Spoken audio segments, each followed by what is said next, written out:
Hello everyone, welcome to the exam hub. आज की class में हम ईडियम फ्रेज पढ़ेंगे। तो स्टार्ट करते हैं। हमारा फर्स्ट ईडियम है एचलीज हील्स। एचली हील्स का मतलब होता है a small but fatal weakness, कमज़ोर पक्ष। ये किसी वस्तु या व्यक्ति के कमज़ोर पक्ष की जब बात होती है तो उसको एचलीज हील्स कहते हैं। इसके पीछे एक स्टोरी भी है कि एक किंग था, ग्रीक किंग एचलीस। उसको उसकी उसकी मदर चाहती थी कि वो बहुत स्ट्रांग बने और वो कभी हारी नहीं। तो वहाँ पे एक रिवर थी, तो उसमें उसने उसको नहलाया, लेकिन उसके पैर को छोड़ दिया। तो वॉर में जब उसके पैर पे वो तीर लगा तो वो उसका एक वीक पॉइंट था। तो फिर वो मर गया उस पैर पे लगने की वजह से। तो तो यहाँ से ये आया है कि जो उसका वीक पॉइंट, कमज़ोर पक्ष के लिए हम ये वर्ड यूज़ करते हैं, Achilles heels. Next word is add fuel to fire. कहीं पे भी आग लग रही है, अगर उसमें तुम फ्यूल डाल दोगे, पेट्रोल डाल दोगे या घी डाल दोगे या तेल डाल दोगे, तो वो आग और बढ़ जाएगी। तो ये यूज़ किया जाता है कोई भी चीज़, मान लो किसी की लड़ाई हो रही है तो तुम और भड़का रहे हो उसको, तो वो ऐड फ्यूल टू फायर का काम करेगी।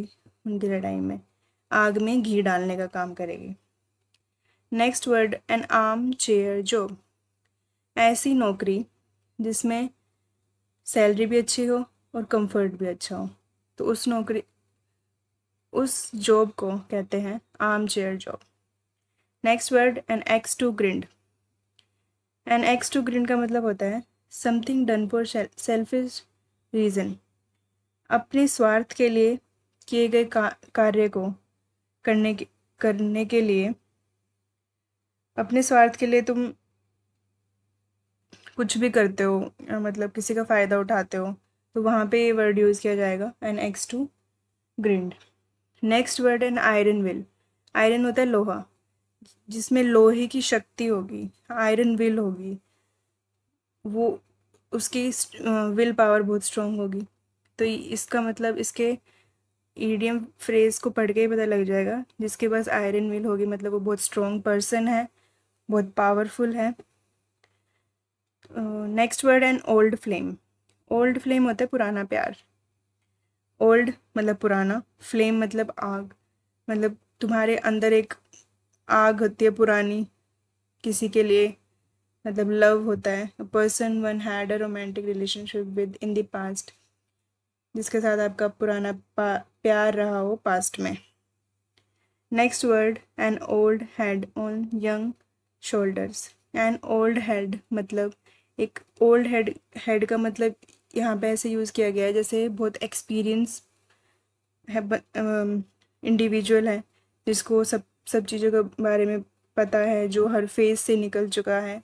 तो N old head on young shoulder मतलब एक बच्चे, कम उम्र के आदमी या कम उम्र के इंसान पे ओल्ड हेड होना मतलब वो बहुत ज़्यादा अपनी उम्र से ज़्यादा समझदार होता है। तो इसका मतलब ये है जो अपनी उम्र से ज़्यादा समझदार होगा उसके लिए हम फ्रेज, ईडियम फ्रेज यूज़ करेंगे an old head on young shoulders. Next word an olive branch. एक ओलिव ब्रांच होता है पीस, रिक्वेस्ट करना, पीस शांति के लिए रिक्वेस्ट करना किसी से। अगर लड़ाई हो रही है या फाइट हो रही है तो आप you want olive, an olive branch, मतलब आप शांति चाहते हो, ट्रीटी चाहते हो, समझौता हो जाए आप दो पक्षों के बीच में, तो वहाँ पे यूज़ किया जाता है an olive branch.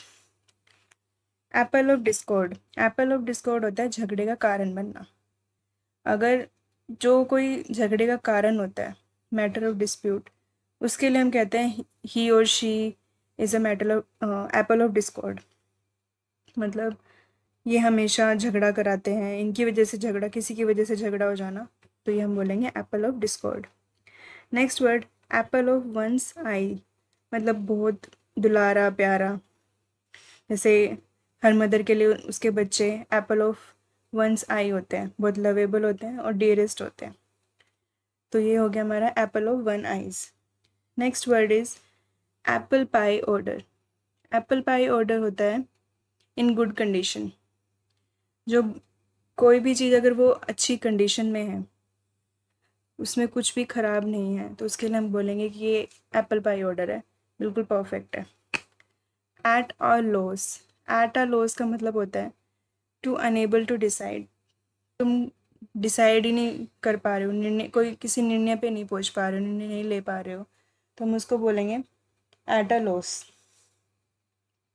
At a pinch. At a pinch होता है इन ट्रबल। अगर आप किसी ट्रबल में आ गए हो तो उसके लिए हम यूज़ करेंगे at a pinch.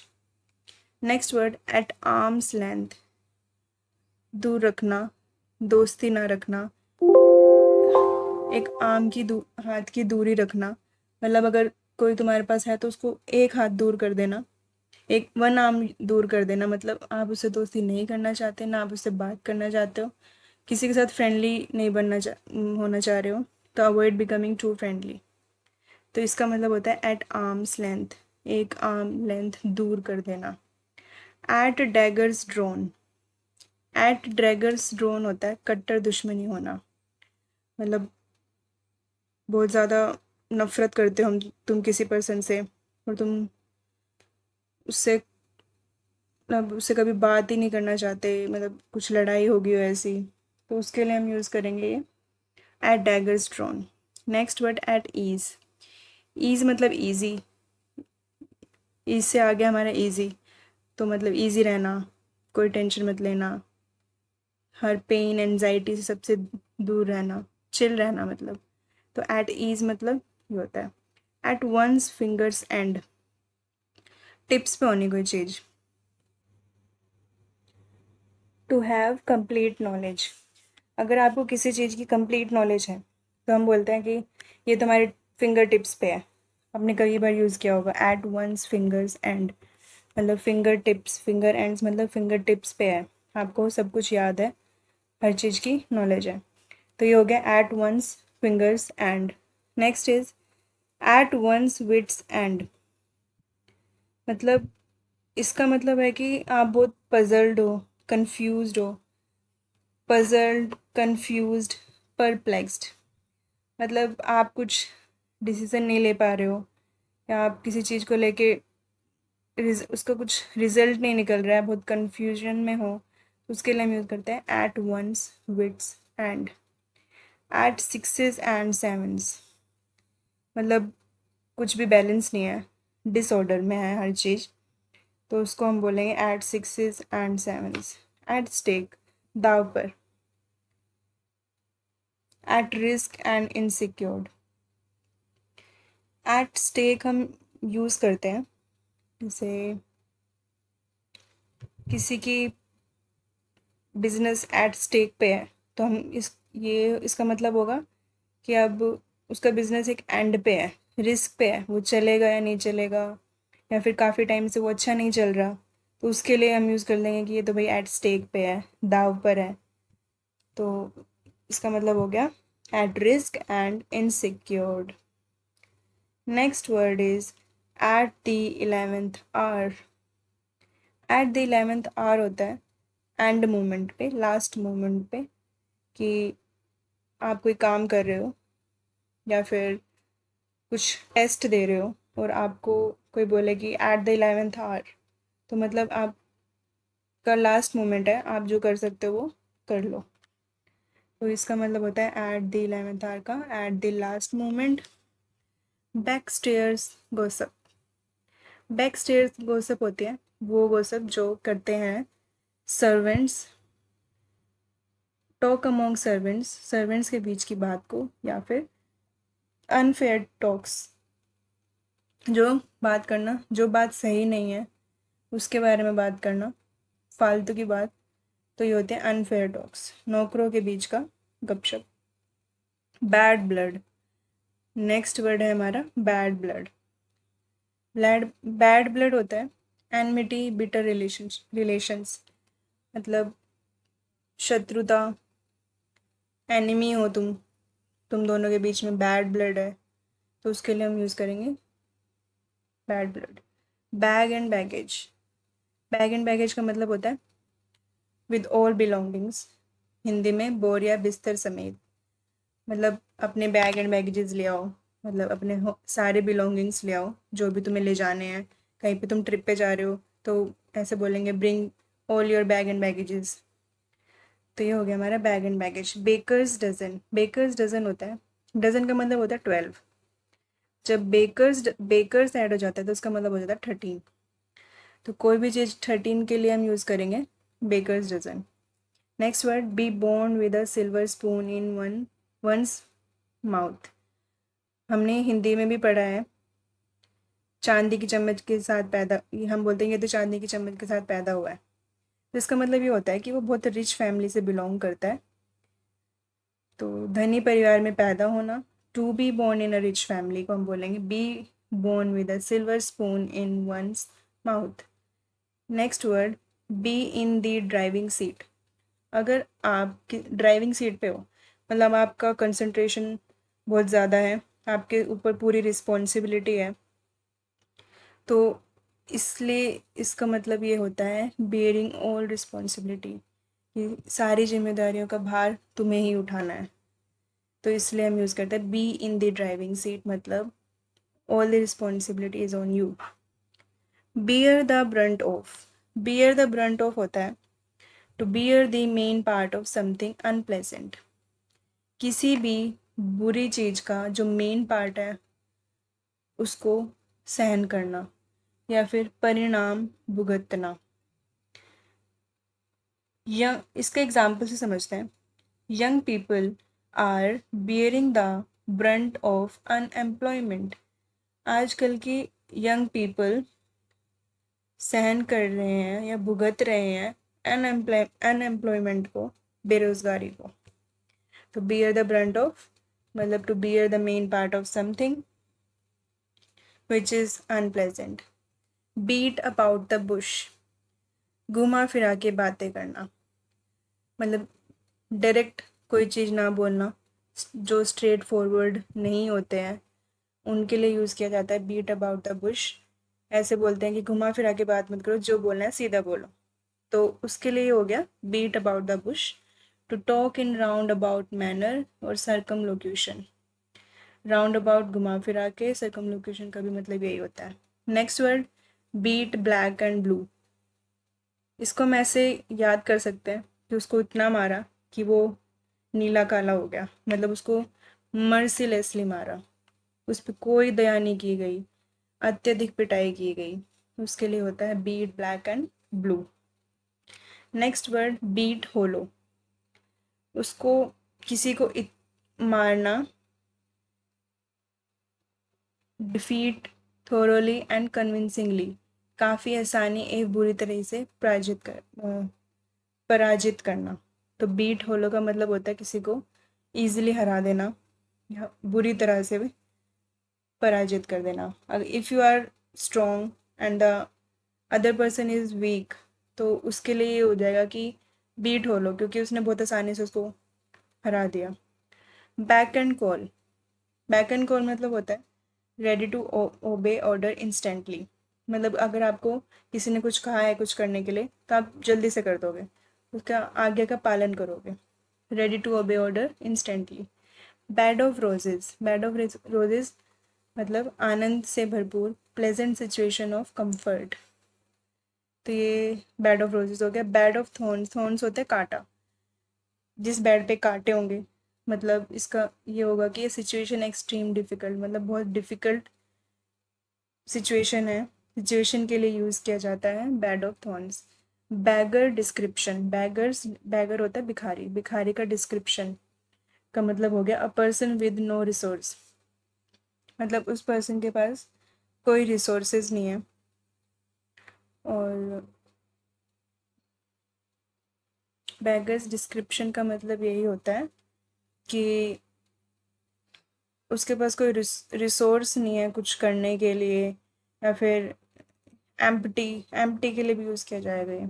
Next word, bell the cat. अगर किसी कैट के जो बेल लगी होती है, घंटी लगी होती है, उसको अगर आप बजाने जाओगे तो मतलब आप अपने अपने पर्सनल रिस्क पे जा रहे हो। Taking first step at personal risk, जोखिम उठाना। Next word, between the devil and the deep sea. एक साइड तो डेविल है, शैतान है, और एक साइड डीप सी है, तो मतलब तुम दो डिफ़िकल्ट सिचुएशन के बीच में हो।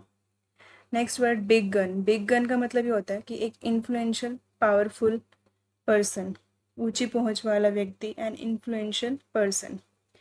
Next word, bird of passage. Bird of passage वो होता है, उसके लिए यूज़ किया जाता है जो कभी कभी आता है।